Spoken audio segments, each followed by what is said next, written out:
بدعت ہر اس کام کو کہتے ہیں کہ جس کی مثال پہلے نہ ملتی ہو، تو ایسے کام کو یہ بدعت یعنی نیا کام کہا جاتا ہے۔ بدعت کے حوالے سے بھی جو یہ تصورات ہیں کہ جی ہر نیا کام جو نبی پاک صلی اللہ علیہ وسلم کے بعد ہوا یا صحابہ کرام علیہ رضوان کے بعد ہوا، وہ بدعت ایسی ہے کہ جو بری ہی بری ہے، تو ایسا کہنا یہ بہت ساری احادیث پاک کا انکار کرنا ہے۔ نبی پاک صلی اللہ تعالیٰ علیہ وآلہ وسلم نے یہ ارشاد فرمایا کہ من احدث فی امرنا ھذا لیس منہ فہو رد، جس نے ہمارے اس دین کے اندر کوئی ایسا کام ایجاد کیا کہ جو اس دین سے نہیں ہے، لیس منہ، اس میں سے نہیں ہے، تو وہ مردود ہے۔ اس کا مطلب ہے، یہ علماء فرماتے ہیں کہ نبی پاک صلی اللہ علیہ وسلم کا ایک ایک کلمہ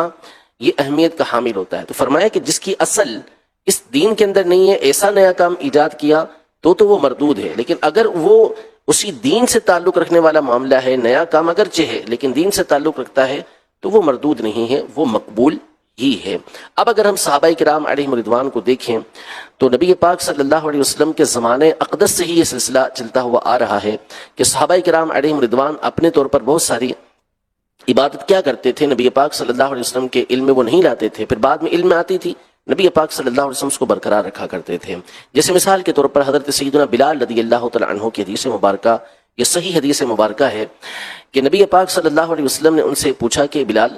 تم اسلام کے اندر کون سا ایسا کام کرتے ہو کہ جس کی تمہیں سب سے زیادہ امید ہے، یعنی بخشش کی، مغفرت کی، درجات کی بلندی کی تمہیں سب سے زیادہ امید ہے، اس لیے کہ میں نے جنت میں اپنے آگے تمہارے قدموں کی آواز سنی۔ تو انہوں نے عرض کیا رسول اللہ اور تو کچھ نہیں ہے، البتہ اتنا ہے کہ جب بھی میں وضو کرتا ہوں تو جو اللہ مجھے توفیق دیتا ہے اتنی میں نماز ادا کر لیتا ہوں۔ نبی پاک صلی اللہ علیہ وسلم نے فرمایا کہ یہی بات ہے،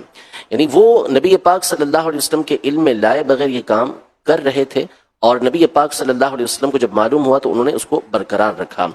سیدنا ابو بکر صدیق رضی اللہ تعالیٰ عنہ کے دور کے اندر ایک جنگ میں بہت سارے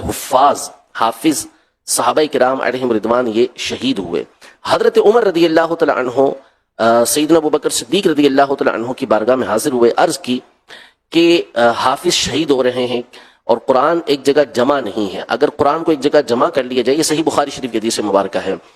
ایک جگہ جمع کر لیا جائے، تو سیدنا ابو بکر صدیق رضی اللہ تعالیٰ عنہ نے کہا کہ یہ ایک ایسا کام ہے کہ جو نبی پاک صلی اللہ تعالیٰ علیہ وسلم نے نہیں کیا، تو میں یہ کام کیسے کروں؟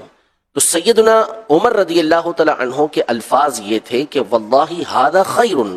یعنی اگرچہ کہ یہ کام نبی پاک صلی اللہ علیہ وسلم نے نہیں کیا لیکن یہ کام بہتر ہے، اچھا ہے، خیر ہے۔ دونوں کی گفتگو ہوتی رہی، یہاں تک کہ صدیق اکبر رضی اللہ تعالیٰ عنہ اس بات کے قائل ہو گئے کہ حضرت عمر رضی اللہ تعالیٰ عنہ درست کہہ رہے ہیں۔ پھر انہوں نے زید بن ثابت رضی اللہ تعالیٰ عنہ کو بلایا اور ان کو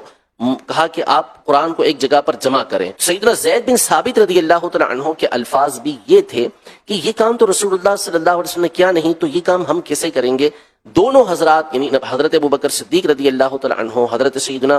عمر رضی اللہ تعالیٰ عنہ، ان دونوں کے الفاظ یہ تھے کہ اگرچہ یہ کام رسول پاک صلی اللہ علیہ وسلم نے نہیں کیا، واللہ ھذا خیر، لیکن اللہ کی قسم یہ کام بہت اچھا ہے۔ پھر سیدنا زید بن ثابت رضی اللہ تعالیٰ عنہ کی سرکردگی کے اندر ایک ٹیم تیار ہوئی جس نے قرآن پاک کو ایک جگہ پر جمع کیا، جس کی ایک تفصیل ہے۔ اب یہ دیکھیں کہ یہاں پر وہ کام جو نبی پاک صلی اللہ علیہ وسلم نے نہیں کیا، وہ صحابہ کرام علیہم رضوان میں سے ابو بکر صدیق رضی اللہ تعالیٰ عنہ اور عمر رضی اللہ تعالیٰ عنہ کر رہے ہیں۔ نبی پاک صلی اللہ علیہ وسلم کے زمانے میں جمعہ کی صرف ایک اذان ہوتی تھی، حضرت ابو بکر رضی اللہ تعالیٰ عنہ کے زمانے میں جمعہ کی ایک اذان ہوتی تھی، حضرت عثمان غنی رضی اللہ تعالیٰ عنہ کے دور خلافت کے اول حصے کے اندر جمعہ کی صرف ایک اذان ہوتی تھی۔ پھر سیدنا عثمان غنی رضی اللہ تعالیٰ عنہ نے اپنی خلافت کے آخری حصے کے اندر جب 6 سال گزر گئے تو اس کے بعد آپ نے جمعہ کی دوسری اذان کا حکم ارشاد فرمایا کہ جب آبادی دور دور تک ہو گئی تو ایک نئی اذان آپ نے اس کا حکم ارشاد فرمایا۔ تو اب یہ دیکھیں کہ نبی پاک صلی اللہ علیہ وسلم نے یہ کام نہیں کیا، حالانکہ الیوم اکملت لکم دینکم،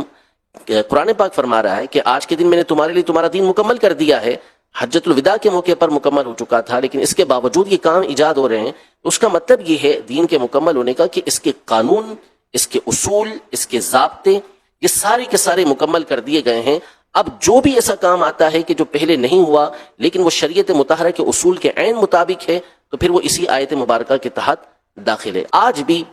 انکار کرنے والے افراد بھی اگر غور کریں تو بہت سارے کام وہ ہو رہے ہوتے ہیں کہ جو نیکی کے کام کہلاتے ہیں، دین کے کام کہلاتے ہیں، اور نبی پاک صلی اللہ علیہ وسلم سے، صحابہ کرام علیہم رضوان سے، تابعین سے ان کا کسی طرح کا کوئی ثبوت نہیں ہوتا۔ تو واضح طور پر حدیث مبارکہ بھی موجود ہے، اور ہمارے اسلاف نے واضح طور پر حدیثوں کی جو شرح کے اوپر مشتمل کتابیں ہیں وہ آپ پڑھتے چلے جائیں تو کل بدعت ضلالہ کے جو الفاظ ہیں کہ ہر بدعت گمراہی ہے، وہ بدعت کے آگے تشریح کرتے ہیں، ای بدعت، وہ بدعت کے جو مکروہ ہے، وہ بدعت کے جو حرام ہے، یعنی ایسی بدعت کے جو سیئہ ہے، بری ہے، وہ اس کی تشریح کرتے ہوئے کہتے ہیں کہ یہ چیز ہے۔ تو یہ بات کہنا کہ جو کام نبی پاک صلی اللہ علیہ وسلم کے زمانے اقدس میں نہ ہوا ہو تو وہ کرنے کی اجازت نہیں، یہ خود نبی پاک صلی اللہ تعالی علیہ وسلم کی تعلیمات کے اور اسلاف کی تعلیمات کے خلاف ہے۔